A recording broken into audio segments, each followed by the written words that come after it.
Hey there, this is Natalie, and this is the final part of the recap for Season 1 of The Rising of the Shield Hero, to help refresh your memory ready for Season 2. Please consider subscribing if you're looking forward to Season 2 of Shield Hero, because I'll be making plenty of content about the series as the season goes on. This recap will cover episodes 17 to 25, so let's get started. Naofumi, Philo, Raphtalia and Melty are still staying with Fitoria, the filolial queen, and she unexpectedly takes Melty hostage and makes Philo fight her. This is a test to see Philo's current strength and potential, but Fitoria also uses it as a way to teach Philo to fight better in her human form. Philo can't do much in the fight, because Fitoria is extremely powerful, but she keeps trying, and eventually manages to impress Fitoria enough for her to end the fight and release Melty. Fitoria explains that Philo will now be her successor, and gives Philo a crown that turns into a permanent cowlick in her hair, which Philo hates, but which causes her stats to increase. Naofumi uses a cowlick that Philo ripped out on his shield, and unlocks the Filolial Shield series. Apparently, more cowlicks will spring up as Philo develops. Fitoria apologises for holding Melty hostage by giving her a ride around, and they celebrate Philo being the next queen of the Filolials. Later that night, Naofumi and Fitoria talk privately again. She uses some magic on his shield to help suppress the negative influence of the Curse series. She also revisits the topic of the heroes needing to work together or she'll have to kill them, and agrees to give Naofumi some time to work on reconciling with the others. She says that one day the heroes will have to make a difficult choice about saving either the world or its people, but her failing memory makes it hard for her to be clear about what this means. Naofumi reminds Fitoria of the hero who raised her, though due to her memory issues, she can't remember if she was raised by a previous shield hero. She finds him comforting anyway, and he gives her a lap pillow. Now we see Ren and Itsuki venturing into a cave where they find what seems to be the storage site of the cardinal weapons, but it's empty. They realise it's a trap and try to leave, but we see a huge explosion. Next, we see the High Priest ominously telling his followers that the time has come. Fitoria uses her teleportation magic to take Naofumi and his posse too close to a checkpoint, which she senses is close to where the nearest other hero is. Naofumi hopes it will be Ren or Itsuki, and plans to force their way through if negotiations don't work. However, it is Motoyasu who appears to confront them, and he's acting even more antagonistically than usual. It transpires that he thinks Naofumi has killed Ren and Itsuki. Of course, this is the first Naofumi has heard of their supposed deaths, but Motoyasu won't believe him.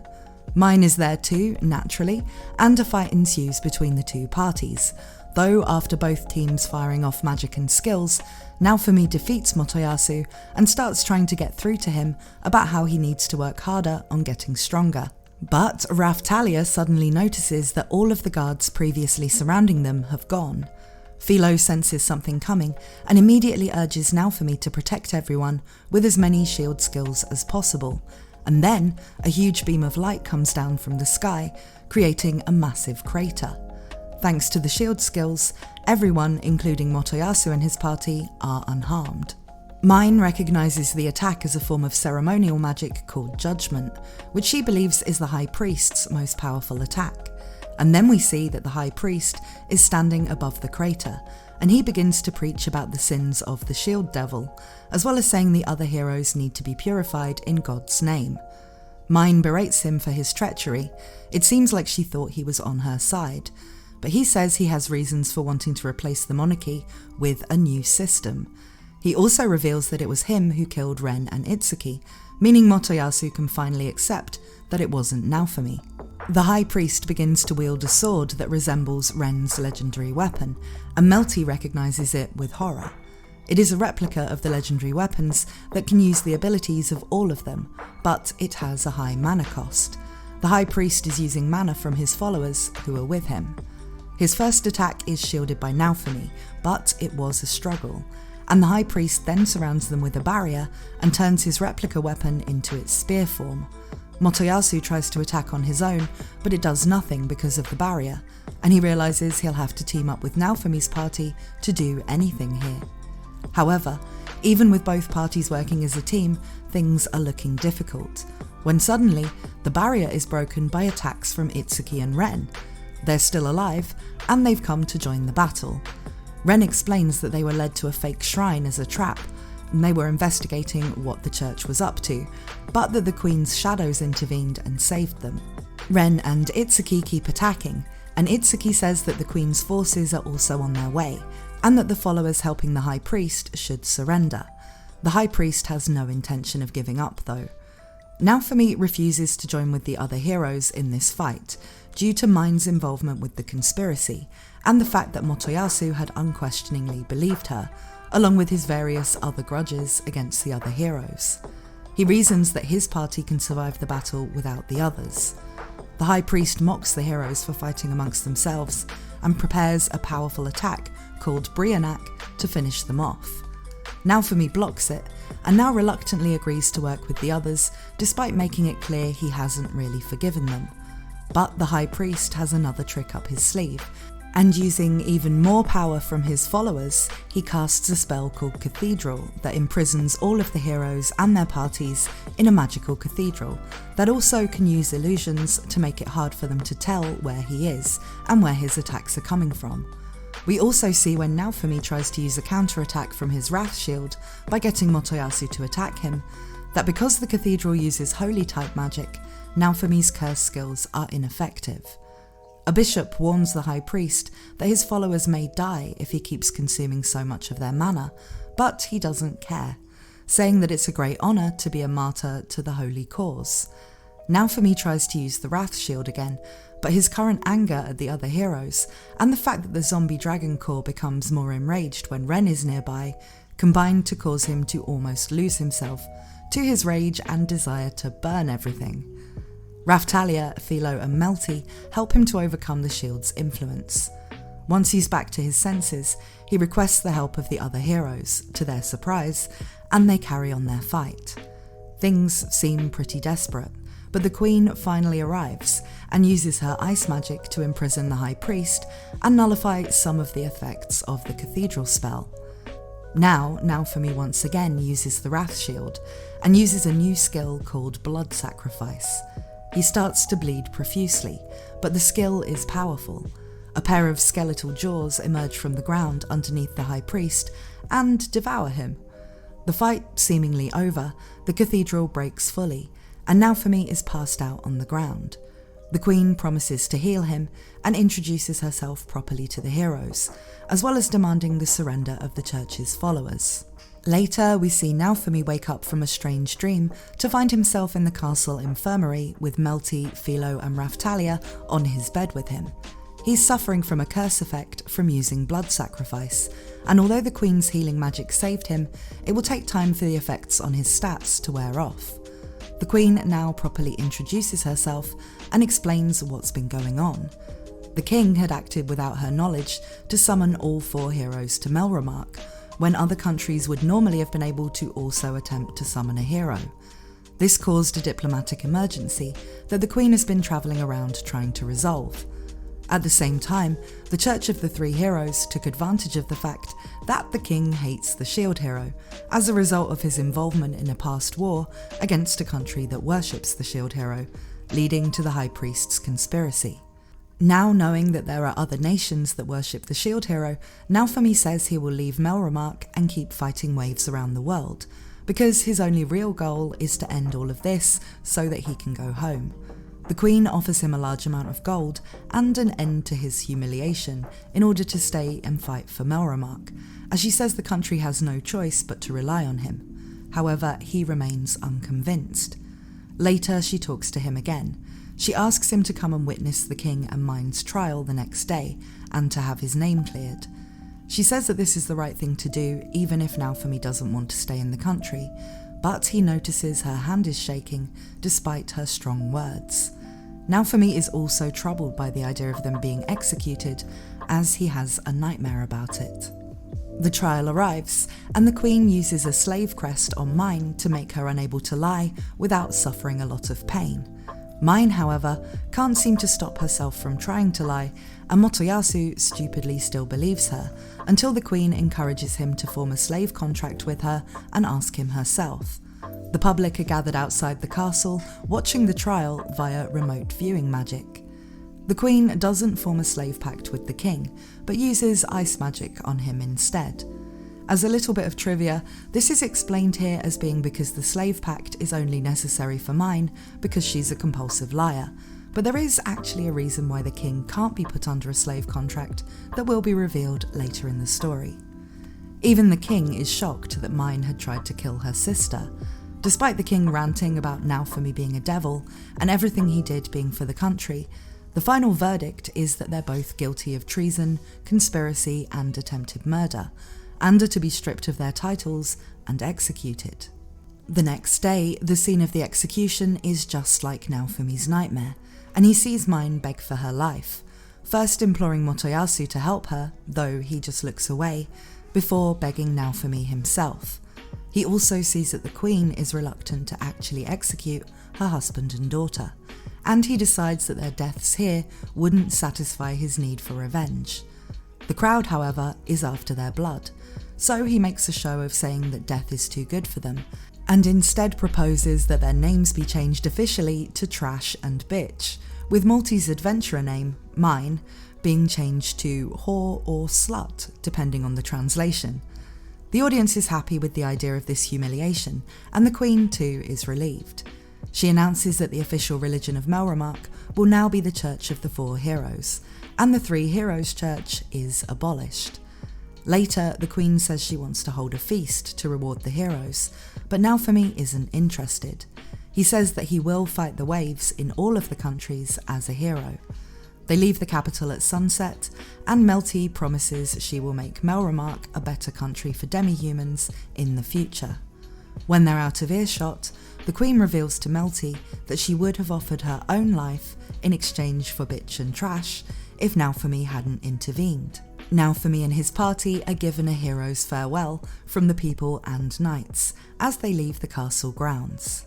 Next, we see Naofumi's party finally being able to get their class upgrades.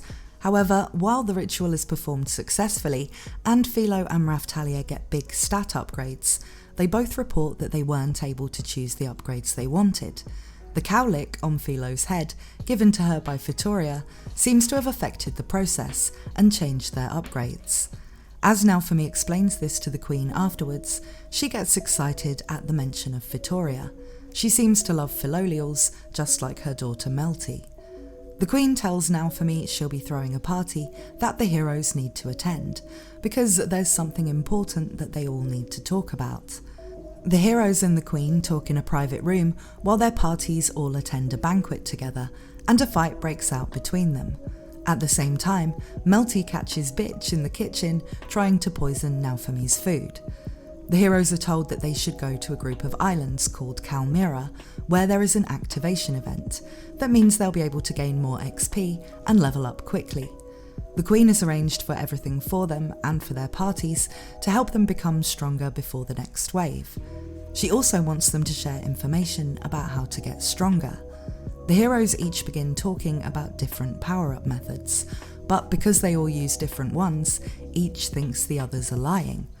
While Naofumi does get some useful information out of this, such as that his shield has a fast travel ability, it descends into a frustrating argument between the heroes, and Naofumi gets annoyed and leaves.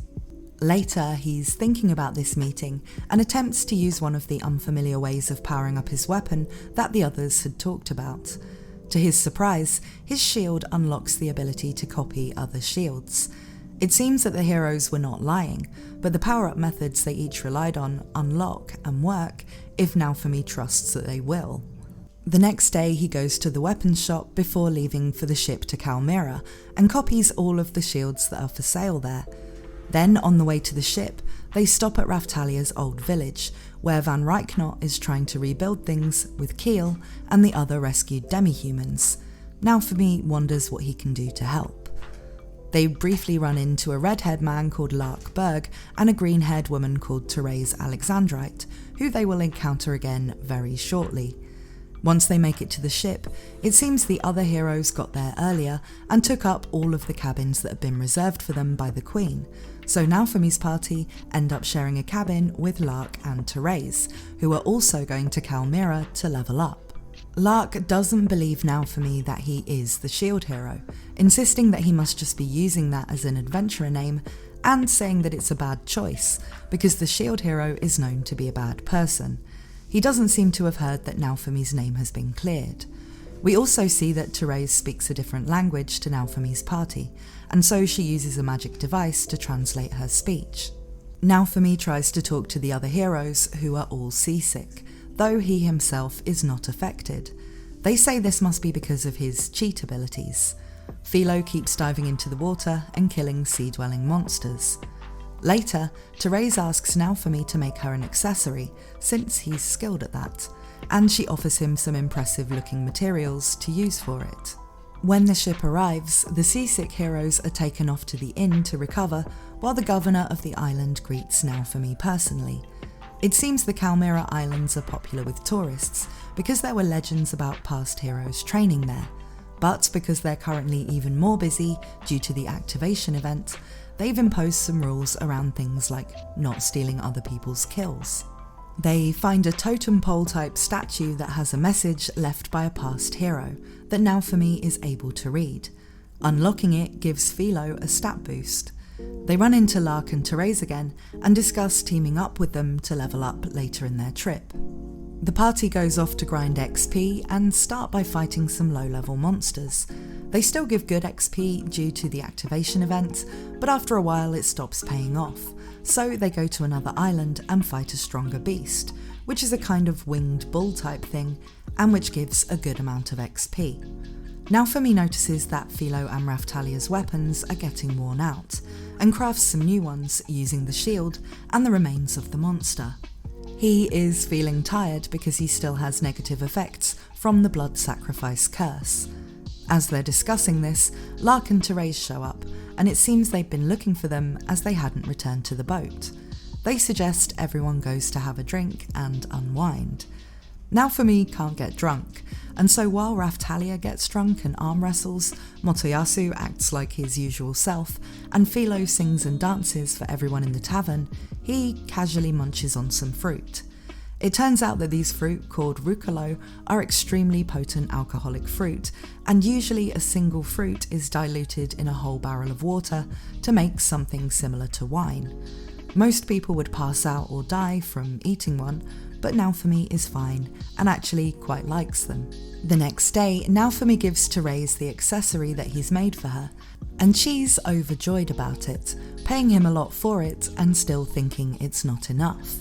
They go out leveling together and fight some easy monsters called karma penguins, and Naofumi's party are surprised by the skills Lark and Therese have, which are ones they've never seen before.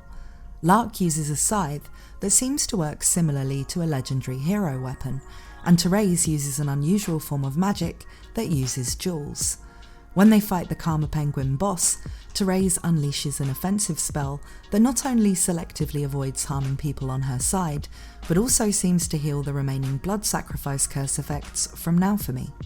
The drop items from the boss include a weird penguin outfit with a Santa hat, which seems to work as a diving suit, and the next day they use this to dive down into the water to check out an underground island Philo found while swimming around.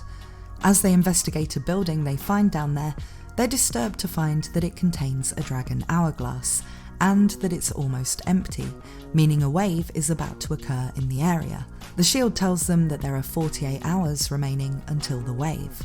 Naofumi uses his teleportation ability to return to Melramark and ask for help from the Queen to fight the wave. The wave is almost certain to take place at sea, so she prepares battleships and forces that will be teleported to the wave site when the wave happens. They also arrange for the islands to be evacuated. Lark and Therese show up to fight too, but Lark seems to be avoiding Naofumi. The wave arrives, and all of the heroes, the adventurers who've joined the fight, and the Queen's forces are teleported to the location, which is indeed at sea. Ren, the sword hero, is not comfortable with being on the water. The knights on the ships are using barrels of alcohol made from the rukalu fruits as a weapon, using them to pollute the nearby water and give alcohol poisoning to some of the smaller monsters. Melty has also joined in the fight, as she sees herself as part of Naofumi's party. When the boss of the wave appears, it is called an interdimensional whale, and Itsuki's bow attacks from the ship don't seem to damage it. Naofumi and Philo attack it in the water, with Naofumi using an aggro-type effect called hate reaction to lure it out for the other heroes to attack, but their attacks do little to bother the whale, which shoots a giant laser and destroys one of the ships. Smaller monsters are invading the remaining ships, and the knights, Melty and Lark are fighting them. Naofumi asks Lark for help to take down the whale, and they manage to do this due to a combo skill from Lark and Therese. However, now the boss has been defeated, Lark reveals that although he has nothing personal against him, he wants to kill Naofumi for the sake of his own world. Lark and Therese are from another world that is also being threatened by the waves, and they say they need to take out this world's heroes to ensure that this world is destroyed instead of their own. The Queen declares them to be an enemy and orders her forces to help Naofumi, but Therese uses a non-lethal attack to neutralise them and the other heroes. She tells Raphtalia and Philo not to fight, because only Naofumi is a target, but they're prepared to fight anyway. The fight begins, and Naofumi is struggling, but holding his own, though he is helped by the fact that the accessory he made for Therese seems to refuse to attack him. Meanwhile, Melty enlists the help of Yuusha, a green-haired girl from the Bow Heroes party, and asks her to take her to where Naofumi is fighting. Naofumi recognises how strong Lark and Therese are, and then things get much worse for him as he hears a familiar voice, and Glass appears alongside them. She says he's done well to go toe-to-toe with Lark without using his full power. She is referring to his Shield of Wrath, which she saw in their previous encounter. She is something called a vassal weapon wielder, from the same world as Lark and Therese, and her weapon is the fan. The fight now splits up, with Naofumi dueling Glass, while his party, now with the help of Melty, fight Lark and Therese. Naofumi notices his Soul Eater shield, which has a skill that drains the target's SP, seems to have a powerful effect on Glass, and so he strategizes around using that. She says that the fight has to end with one of them being killed, and talks about being prepared to kill for the sake of her own world. Naofumi questions whether he's really willing to crush their world for the world he's in. He keeps fighting though, and manages to weaken her significantly, but then Lark throws her a potion called Soul Soothing Water, which boosts her right back up to full power. Naofumi, who has switched to the Shield of Wrath, is sure he'll have to use blood sacrifice again, but at the last moment, Yuusha appears with some rukalu fruit barrels, which she launches, and which Naofumi manages to detonate in midair with his shield. Glass is doused in the alcohol, and this renders her unable to fight. She doesn't want to give up, but as with their previous fight, she seems to be on a timer, and Lark and Therese hold her back before they all retreat. Back on the islands, Naofumi and his party consider the future and the new threat of heroes from another world, and Naofumi thinks they'll need to grow their party. Later, Philo rescues Yuusha, who was trying to drown herself because she's been kicked out of Itsuki's party, having been framed. Naofumi sympathises with her and tells her to join his team, saying he can help her to get strong. Then they return to Melramark, and on the way, the Queen asks Naofumi what he wants by way of a reward. He has an idea, but we don't get to see yet what he asks for. Back in the capital, they visit the weapons shop and get some new equipment, including for new party member Yuusha. Then Naofumi takes them out somewhere, without telling Raphtalia where they're going. Now she finds out what Naofumi's reward was, as Melty proclaims him the new lord of the region where Raphtalia had previously lived. The work on renovating her old village is going on well, with more people arriving to help Naofumi's team, who will now be using this village as their base. Raphtalia is happy, but still upset by the idea that Naofumi will leave after defeating the waves, and he basically gives a "this is where it all begins, starting life in another world from zero" speech, reassuring her, before the rest of the party come out and hug him, and that's the end of the season. So that's all of Season 1 recapped. Remember to subscribe for coverage of Season 2 and more Shield Hero content. Thanks as always to my supporters on Patreon and to all of my subscribers, and I hope to see you again very soon.